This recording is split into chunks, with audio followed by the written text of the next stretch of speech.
Today's video is going to be my backyard garden tour for September 2024. We'll be looking at my dahlias and my raised beds. Most of my raised beds are just let go. There's some things that are still hanging on, but they really just need to be cleared and ready to plant all my bulbs next month, really, actually. So a little bit of work that needs to be done, but I can just show you what it looks like now. And as long as I have some other things growing, I think it still looks pretty good. So let's go ahead and get started. Oh, before I forget, I am in Zone 7B, Middle Tennessee, and we still can grow things. Things will still flower through October. So even though our last frost is supposed to be the end, our first frost is supposed to be the end of October, sometimes it's later than that, and our ground doesn't really freeze until January sometimes. So let's go ahead and take a look at the garden. We just stopped to admire my carding mill while we walk back there. Look at this.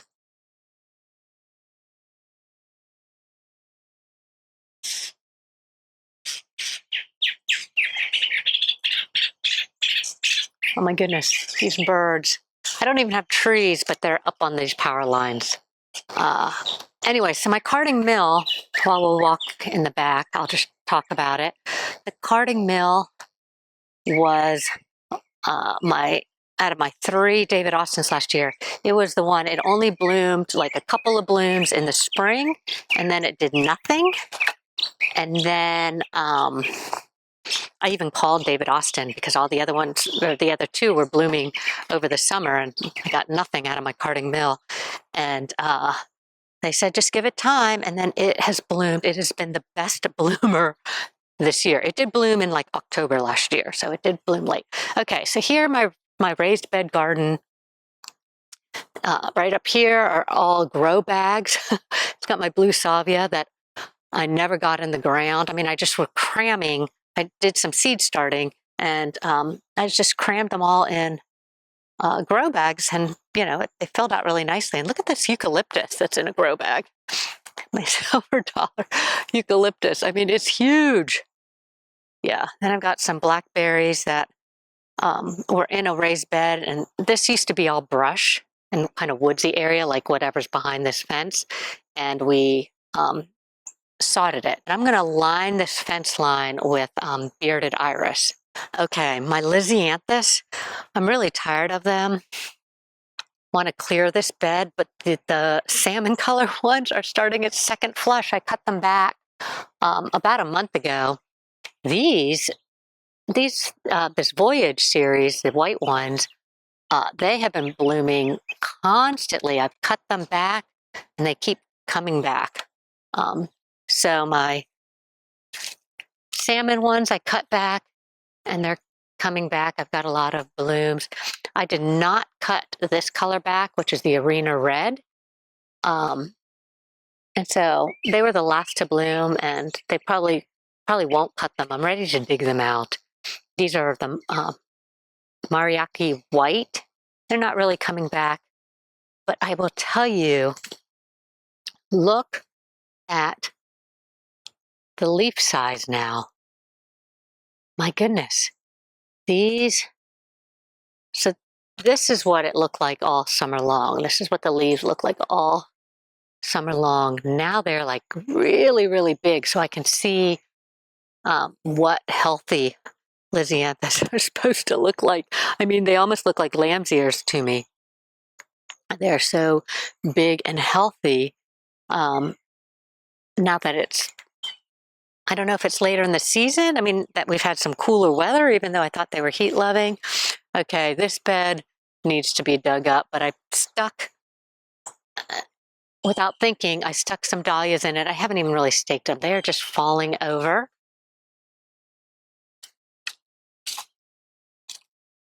Look at that. I put stakes in here. Whoops.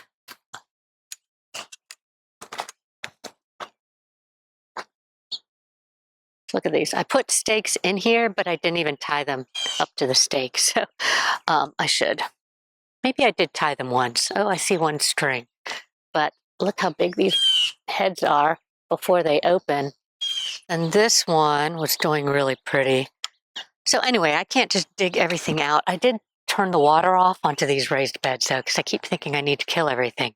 Oh, that's another Sierra Glow. So I have a couple of Sierra Glows already, so I shouldn't care that I pull that out, but I do want to save it to get tubers. But I cleared all the zinnias out here. These were my floret zinnias. That's more eucalyptus. Celosia that a friend gave me. I still have plenty. I don't really need to save seeds. Second succession of sunflowers. They didn't do very well. I put, anyways. And then look at this celosia. This was a floret celosia. I mean, it is massively tall. I mean, it's 7 feet, 8 feet tall. And it, then I've got some zinnias here. This was my first batch of zinnias that I threw out here by seed. The floret ones I'd started inside. I cut them in down. They're getting a kind of half-hearted second flush blooming. My problem was that I did not put netting in here, and they all blew over in July. But that celosia is amazing. This was a sunflower bed. These are snapdragon beds.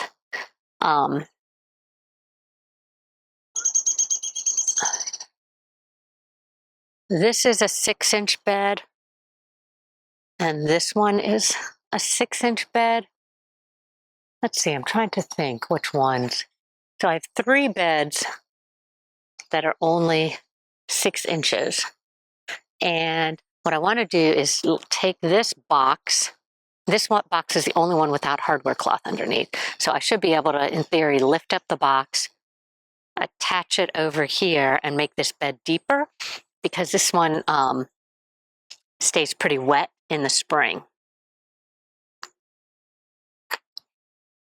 It's actually now after the sun's come up, so all the bees are out, and yeah, let's see what we have. Okay, so over here, I love this one. I'm not sure what it's called. Let's see if I can even get down there. That one right there, the water lily dahlia. I lost the name tag, so I have to look at the pictures and look at my spreadsheet to see what I have. But these red balls are my Cornells. These are my Thomas Edisons right here. This is a sport for the Thomas Edison. A sport is when you have something a totally different color, but this yellow is on the same plant as this deep burgundy color. So it's kind of interesting. My AC, is that one Angry Ben? I think that might be Angry Ben. My Mystique is this, my favorite colors. My favorite colors are these raspberry tones. So my Mystique up there really gives me a lot of blooms. I have Bounty. My early Bounties were really big.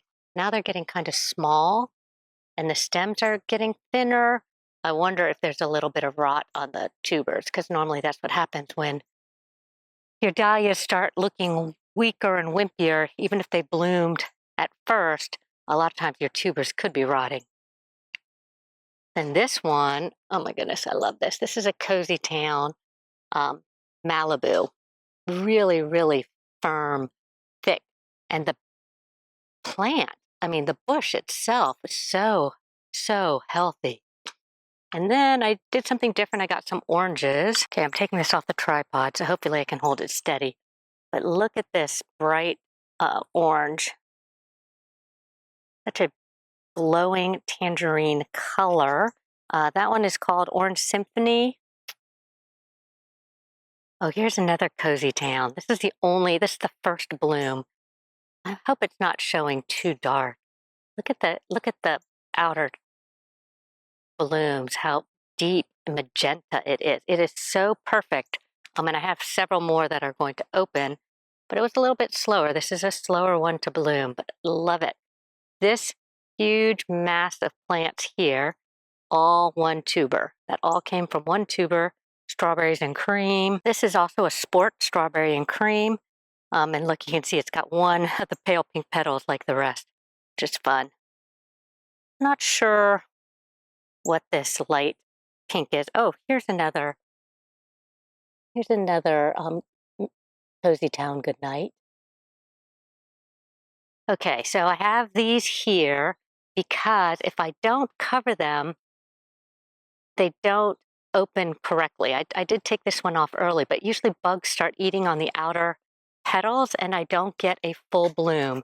So I could probably take this one off because I'm going out of town for a few days, but I could also leave it. I do it also with the white ones. Like I just uncovered this one this morning. This is Gets Attention. So then you've got this perfect puffball that's not half eaten by bugs, though the thrips and everything will come on it now because they love the white flowers. This one's wilting a little bit. This is the terracotta. This is kind of a fun one. Like another that the first blooms were a lot bigger. Then, I don't know, then it was getting kind of small and spindly. But this stalk is looking strong, so maybe it'll come back.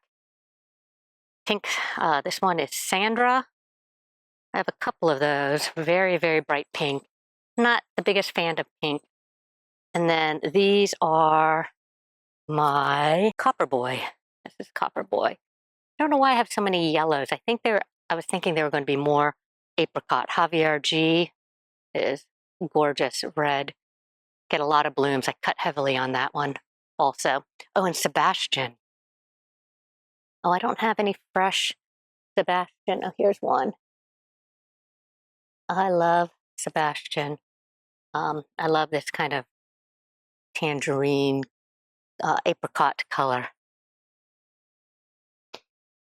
Okay, here I have some roses, my Coco Loco. This is unforgettable. It has been completely forgettable for me this season, but looks like I'm going to get a big bud, so we'll see what happens. Distant Drums. This one has been doing great. I love this rose. And then this is my Honey Dijon, one of my favorite hybrid teas. Look at that. Another big, wide plant. And I just shifted this one over. It's my hot cocoa. Boy, it looks really healthy now. It looked terrible when it was like right underneath. Well, it probably was right over here, but I don't know. It just looks so much better just being pushed a foot out. This massive plant is my Ring of Fire. Probably the biggest rose bush I have. And then this is Opening Night underneath. James Galloway, just planted it. It was in a small plot like that. And so I just planted it in the ground maybe 2 weeks ago. And then same with this one, my Grande Dame, however you want to say it. But mine was not doing well at all. Again, it was in a thin pot, very small pot. Actually, it was smaller than this, narrower. And now it's finally taking off now that I put it out. And then here's another one in a small pot that I finally got in the ground, my Susan Williams Ellis. Not in love with this rose. It does give a lot of blooms, fragrant blooms. I just don't really like the blooms, but we'll see what happens now that it's in the ground. And then I've got some dahlia beds over here. These will be rose beds next year. This section gets the afternoon sun from my neighbor's trees. And then here's another dahlia bed. Look at this one. Isn't this fun?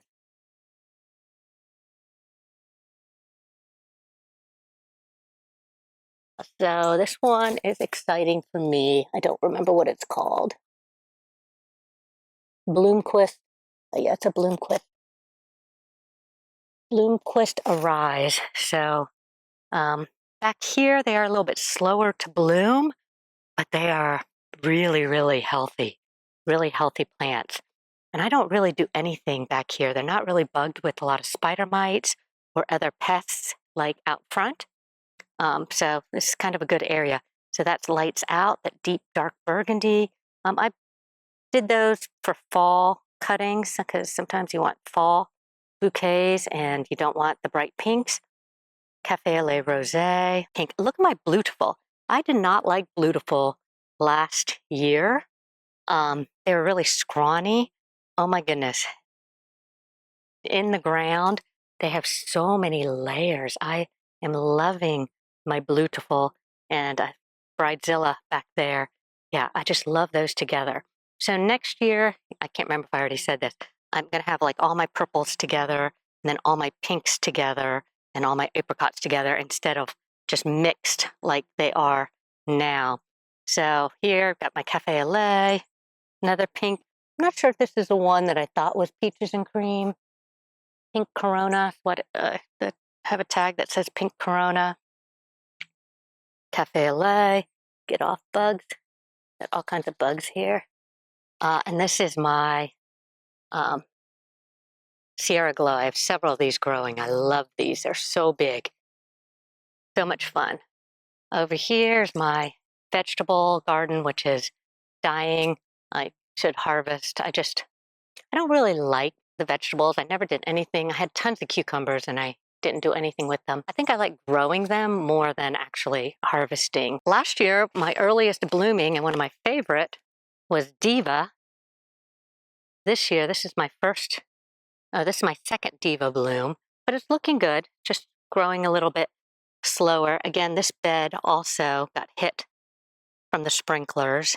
Hillcrest Suffusion, nice little apricot. I had this last year, doing really good. This is Hillcrest Suffusion. And this is Linda's Baby. This is a mystery pink that I had. Then this, look at this. This is my Ferncliff Copper. How big this head is. Oh my gosh, I just love it. It's one that I do cover. Any of these big ones. I don't know what this is going to look like. This is the first bloom on this one. I'm not sure. I'll have to see what it is on the other side. Oh, this one is so gorgeous. It looks a little faded out here in the bright light, but Mrs. Dutch, I've been cutting on this, for several weeks. It's so prolific. And then over here, this fun one is called AC Ben. So I think this is my first bloom on AC Ben. American Sunset. Again, all these yellows, and I don't even like yellow. Boom Boom White. Let's see, I've got an open Clyde's Choice. Well, it's half eaten. Yeah, so this is what happens if I don't cover it. Like it only will half open. Okay, and so that is my backyard garden and my dahlia and rose patches. These were things that I just stuck in a grow bag because the yard wasn't ready. And then, yeah, I really just left them drip over them and have left them. These two here are from my dad's house in Maine. So my dad had passed in January. So I went up to Maine and I took a cutting from I took some root stock from his peony and same from his lilac. It's covered with powdery mildew, but I need to get those in the ground. Blackberry bushes. So my raspberry and blackberry bushes were in these beds on the other side of the yard. And I didn't show you my raspberry bushes are in that row of grow bags. Okay, back here, this is kind of a shade garden. It does get a couple hours afternoon sun. I put the cardboard down, which is great because I don't have to weed, but the weeds probably look better than the cardboard. And then right here are my sweet potatoes, which I guess we don't harvest until the first frost. And then this was a second sowing of my beets, and I put 15 or 20 of them in because they were so good before, but I didn't cover it, and I think the birds got them, and I have 2. So I'll get 2 beets. I think when I'm growing things, I like the root vegetables, so the potatoes, the beets, sweet potatoes. Here's just a row of hollyhocks. I don't know if it's going to get enough sun, but I just needed to put it somewhere along a fence or a support, so it's back there. And that's it. This will all be roses. I have about 50, maybe 60. I stopped counting. Maybe 60 rose bushes, more rose bushes coming. So it's all going to be more roses here. Put more roses here. So I'll have 4 rows of roses here. And I'll just kind of keep my dahlias up here and mixed into the landscape this time. So, all right, that's it for all of my dahlias. Okay, and that's it. That is my entire garden, front and back, first year garden in this home. So I hope you enjoyed this tour. As always, appreciate you being here. Thank you so much for watching, and we'll see you next time.